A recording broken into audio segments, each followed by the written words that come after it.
నమస్తే, నేను మీ ఈశ్వర్. ఈ6 న్యూస్ కి స్వాగతం. వార్తల్లోని ముఖ్య అంశాలు: కాంగ్రెస్ విజయోత్సవాలకు తనకు పిలుపు రాలేదని, తన పేరు కూడా ఆహ్వాన పత్రికలో లేదని తీన్మార్మలన్న ఆవేదన చెందుతున్నారు. కానీ ఆయన ఈ టికెట్ ఇచ్చి ఎమ్మెల్సీ చేసిన కాంగ్రెస్ పార్టీపై చేస్తున్న రాజకీయం చూస్తే ఎవరైనా దగ్గరకు రాణిస్తారా?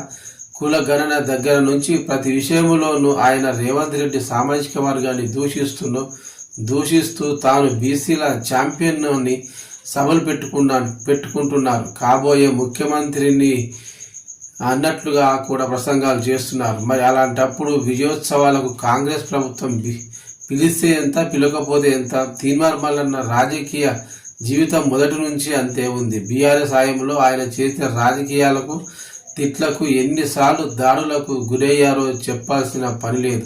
యూట్యూబ్ వీడియోల్లో ఇష్టం వచ్చినట్టు మాట్లాడడంతో పాటు అందరినీ బ్లాక్మెయిల్ చేసి డబ్బులు సంపాదించారన్న ఆరోపణలతో చాలా రోజులు జైలులో ఉన్నారు.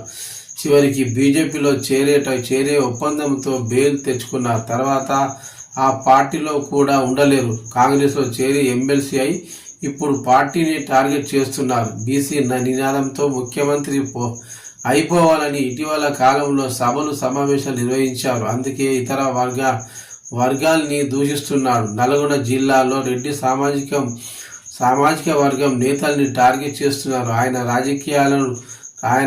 రాజకీయాలు ఎంతవరకు వర్కౌట్ అవుతాయో కానీ ఆయనను నమ్మేందుకు ఏ ఒక్క రాజకీయ నాయకుడు కూడా ముందుకు రాని పరిస్థితి కనిపిస్తుంది.